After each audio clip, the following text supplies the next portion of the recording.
meninjaukan atas itu hal yang besar. Kemudian sisi yang lainnya, ya mitra kerja kami juga berkaitan dengan PU permukiman tadi, yang dirinya diantaranya juga PDAM. Secara khusus hutan ini punya masalah tentang ketersediaan air bersih.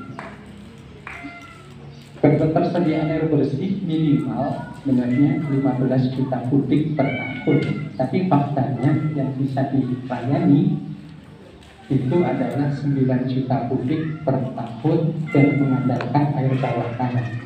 Kalau ini disedot terus 5 tahun ke depan, mengkhawatirkan sisi lingkungan kota-kota. Yang kami lakukan saat ini yang jelas berusaha bagaimana mendapatkan bahan baku air bersih tersebut. Kalau ditanya PDAM gimana jaringannya, jaringan PDAM Bontang itu sangat bagus. Tetapi kenapa airnya perlu? Karena bahan baku juta kubik. Kalau padahal kebutuhan minimalnya 15 juta kubik. Nah, kalau terus disedot, ini akan bermasalah kepada lingkungan kota Bontang.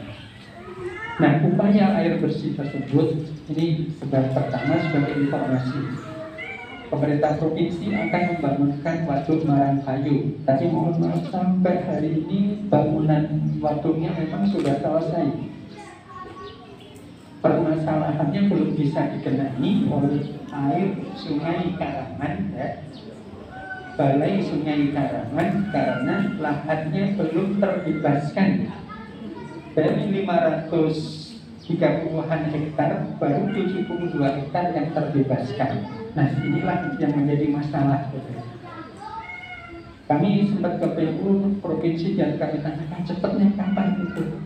Kalau nggak ada halangan pembebasan lahan, ya 2024 itu paling cepat. Waduk Sukarahmat yang menjadi bahan baku di Teluk Pandan sini harapannya juga masih tipis. Nah, bahan baku yang berpotensi sekarang adalah koit atau eks tambang yang berada di kawasan Gunung Lingkung. Ini yang kami sedang konsolidasikan baik ke BPU, Bapak Menteri Kehutanan, ke Kementerian Permukiman dan kepada penganggarannya bersama dengan pemerintah kota. Apakah eks tambang itu sehat? Ringkasnya saja, PDAM Kudunggal Udin itu eks tambang dari KPC dan itu melayani kebutuhan air bersih 40% Kabupaten Udin itu dari eks tambang. Di Pugar, Kecamatan Bukit Pariaman, itu juga kebutuhan air bersihnya dari eks tambang. Yang jelas itu proses studi lingkungan dan proses ininya semuanya terpenuhi. Ini secara gambaran ringkas di pertemuan dan di lingkungan. Kemudian sisi jalan. Ya, sisi jalan ini PU ya kita kemarin tidak tahu kejadian apa yang terjadi di Simpang 3 RSUD. Yang Komisi 3 bersama dengan ini dan kita juga saksikan jalan yang sedang rusak, apa yang kami lakukan. Terkait dengan jalan yang rusak serta apa yang terjadi di Simpang RSUD kemarin, kami koordinasi dengan Disub, Kepolisian, kemudian juga Balai Jalan Nasional. Secara ringkas Balai Jalan Nasional memang akan turun ke Kota Bontang untuk inspeksi dan melakukan perbaikan-perbaikan yang memang harus diperbaiki dan menyelesaikan hal-hal yang secara teknis atau secara administrasi harus diselesaikan. Itu kaitan dengan hal kepenuhan dan kajiannya juga dari Dinas Perhubungan dan PU juga sedang melakukan kajian apakah layak flyover ya di Simpang 3 RSUD itu terkait dengan kota ramah lalu lintas ya, kota ramah lalu lintas. Kenapa? Ya, di Simpang itu memang sangat strategis. Selain juga potensi kecelakaannya tinggi menuju kawasan industri Bontang Lestari, juga berdampingan dengan kawasan industri Kutai Kartanegara secara RDTR-nya ke depan. Nah, maka di sini kajian apakah nanti perlu segera flyover atau seperti apa yang jelas ini sedang dipersiapkan. Kemudian sebagai informasi yang lainnya, hubungannya dengan ya fungsi DPRD salah satunya adalah legislasi, menyusun kaitan dengan perda. Muncul pertanyaan, Pak Abdul Malik, apa aja sih yang dibahas selama Pak Abdul Malik di periode ini dan di periode sebelumnya? Pertama yang kami di Komisi 3, kebetulan saya diamanai juga sebagai koordinatornya. Pertama membahas perda tentang lalu lintas angkutan jalan, ini sudah selesai. Kemudian perda tentang limbah pengelolaan limbah beracun, limbah P3, ini juga sudah selesai. Kemudian sedang dalam pembahasan yakni perda tentang pengelolaan sampah, yakni di luar limbah P3. Apakah perda yang berkaitan dengan keumatan? Ini kami dulu waktu di Komisi 1 dan juga bersama-sama dengan Ustaz Setioko Waluyo, perda tentang masalah zakat. Dan perda zakat Kota Bontang itu memang mestinya harus ada perubahan menyesuaikan regulasi. Terakhir saat itu di tahun 2002 perda itu baru selesai pembahasan ya perubahannya kemarin di tahun 2019 ya, kebetulan koordinatornya Pak Setioko Waluyo dan nanti bisa ditanya Pak Setioko. Saya selalu dihadiri dengan beliau untuk menyelesaikan perda tersebut. Kemudian perda tentang transportasi haji ya kemudian juga bisa diselesaikan. Selain juga kami waktu di Komisi 1 juga bersama Pak Setioko, Pak Agus Haris dan lainnya perda tentang insentif guru swasta ini juga bisa kami selesaikan. Perda tentang insentif bagi guru ngaji, sekolah minggu dan yang lain juga alhamdulillah bisa kami selesaikan. Bapak-bapak, ibu-ibu dan asatidzah yang dirahmati Allah Ta'ala, secara ringkas gambaran apa yang kami kerjakan khususnya di Bontang Barat ya, khususnya di Bontang Barat saat ini ya sesuai dengan kewajiban kami, fungsinya salah satunya KPU-an, ringkasnya jembatan di samping PLTD itu dan jelas itu memang harus ada perbaikan. Ringkasnya anggarannya sebenarnya sudah siap lelang, kan itu sudah siap lelang, cuman terpotong oleh COVID kemarin, sehingga karena adanya SK, surat keputusan bersama dua menteri, yakni Menteri Keuangan dan Menteri Dalam Negeri, dana-dana yang sumbernya dari pusat yang berkaitan dengan infrastruktur atau di luar kesehatan, prinsipnya kan dipotong, ditunda.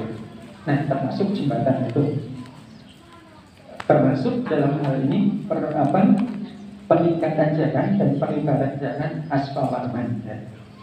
Yang kenapa demikian? Kalau aspal warman atau asma warman? Asma warman putranya Kudungga, ayah daripada Mula Warman, Asma Warman. Raja Kutai. Botol semacam botol air gitu ya, bottleneck air yang mengakibatkan banjir ternyata memang nggak bisa ditangani secara nyicil gitu ya, tidak bisa nyicil tetapi harus terpadu. Ini yang kajian KPU-an sekaligus kami laporkan kepada warga sekitar. Dan kalau kami sidang, kemudian kami juga bersama-sama dengan PU, Bapak Bambang. Ringkasnya secara terakhir, memang anggaran sebenarnya sudah ada 11,3 M saat itu, cuman lagi-lagi terpotong oleh COVID. Dan ini juga yang sedang kami perjuangkan kembali bersama KPU-an untuk anggaran tersebut. Setelah harapannya COVID segera berlalu. Dan saat sekarang ini penganggaran juga sedang dalam pembahasan, itu bisa kembali. Tidak terkhusus jembatan tadi, insya Allah akan dibuat jembatan darurat untuk saat ini. Kemudian tadi yang disampaikan oleh Pak Rahmat Mulina, ini kaitan dengan musola darul ini. Pertanyaan saya ini Pak, apakah proposalnya sudah dikirim ke dinas sosial atau belum? Cuman perlu kami sampaikan, Kami aspirasi yang serupa. Kemarin kami ada aspirasi kaitan pembangunan musola di kecamatan Kuntang Barat, terutama di lokasinya ya. Kalau Pak Camat kemarin sudah menunjukkan sampai BPU berdampingan dengan Pak LA. Perencanaannya sudah masuk, cuman ya penganggaran awalnya juga sudah masuk, cuma terpotong kaitan dengan COVID saat sekarang ini. Demikian halnya musola di BPDKN, dan itu juga yang terjadi menjadi umat. Nah, ini juga terkendala lagi di sisi proposalnya saat itu. Perencanaan sudah masuk, tapi terkendala di sana. Beberapa musola alhamdulillah yang bisa dieksekusi ya, salah satunya Al-Barokah di Pelengan ya. Al-Barokah di Pelengan, kalau dulu PPA di Guntur bisa ini. Jadi kembali tadi, apakah sudah ada proposalnya atau belum? Maksud saya proposal itu secara tahapannya, proposal masuk ke dinas sosial, kemudian setelah masuk ke dinas sosial memasukkannya ke RKPD, Rencana Kerja Pemerintah Daerah. Nah, setelah masuk Rencana Kerja Pemerintah Daerah, baru masuk kepada RKA, Rencana Kerja dan Anggaran. Itu pertanyaannya, kira-kira kalau misalnya belum dikirim, segera dikirim agar bisa masuk kepada APBD Murni tahun 2021. Itu juga belum. Kenapa nggak bisa dadak? Kenapa nggak bisa dadak? Apa yang terjadi ya di Sulawesi Barat? Seluruh anggota DPRD-nya menjadi tahanan KPK, ya, menjadi tahanan KPK berkenaan dengan apa? Aspirasi atau COVID masyarakat yang tidak mengikuti regulasinya. Artinya pengusulan setahun sebelumnya, kemudian masuk RKPD, RKA, dan baru dibangun. Yang terjadi di Sulawesi Barat saat itu tidak seperti itu. Mungkin ada pertanyaan, beberapa tahun atau 5 tahun yang lalu bisa? Ya, 5 tahun yang lalu memang seperti itu, tapi sekarang nggak bisa. Ya, termasuk seperti ini, mohon maaf, kaitan dengan reses ya. Kaitan dengan reses, maaf saya harus satu persatu gitu. Jika kemarin ya tadi alhamdulillah Pak Rahmat sudah menjelaskan. Tapi yang jelas, tatkala reses, kemudian sisi administrasi absensinya nggak benar pun juga anggota dewan suruh membagikan. Ini kami Desember kemarin, kemudian April kemarin juga suruh membagikan. Itu ini 10,6 juta kembalikan, ini 10,6 juta. Itu yang terjadi. Jadi memang target administrasi dari ini sangat tinggi. Mungkin itu sebagai pengantar lebih dahulu, akan lebih pas nanti dengan dia. Terima kasih. Terima kasih. Tadi telah digambarkan ya, ada gambaran global. Pertama tentang fasilitas infrastruktur, yakni tentang air, bahwa ada rencana pembuatan waduk di Marangkayu. Tadi lahannya butuh 500 hektar, tapi yang dibebaskan sudah 70 hektar. Jadi masih lebih banyak yang belum dibebaskan, dan itu biayanya besar sekira untuk waduk. Jangan gitu. Kita tanah sekolah aja 1,5 hektar nggak nyampe, itu sudah ratusan juta. Nah, tentu mungkin itu tadi disampaikan. Terus ada rencana bekas-bekas galian-galian tambang itu yang ada oase airnya itu bisa dikelola dengan baik. Itu salah satu tadi pemikiran. Yang kedua, tentang flyover di depan RSUD, itu mungkin domainnya provinsi atau pusat karena memang biayanya cukup besar. Dan juga jembatan yang sini. Kalau jembatan sini saya kira itu cukup Ustadz Malik. Ya, karena kecil. Tetapi bagaimanapun juga terus jalan di belakang rumah saya. Ini ada jalan tembus nanti. Jadi kalau ke SMK 3 nanti lewat di situ. Jadi tidak jauh lagi dari jalan raya. Terus tadi disampaikan untuk Bontang Barat internal itu termasuk musola dan seterusnya. Itu infrastruktur fisik ya. Dan ini ada infrastruktur non fisik. Silakan kalau teman-teman ada yang mau ditanyakan, kebetulan nanti akan direkap dan akan menjadi telaah, minimal menjadi bahan pertimbangan. Kalau perlu ada narasinya sedikit. Silakan, ada yang mau bertanya. Terima kasih. Kalau nggak ada yang bertanya, silakan makan. Oh belum. Ya, silakan ini Pak Haji Mustamar. Apa lagi? Ada yang sana? Di sini tidak bertanya masalah jodoh ya. Ini masalah pembangunan. Ya kan. Ada. Baik, Assalamualaikum warahmatullahi wabarakatuh. Alhamdulillahilladzi asma wa sallallahu wa sallam wa dinil haqq yuzhiruhu ala dini kullihi wa kafa billahi shahida.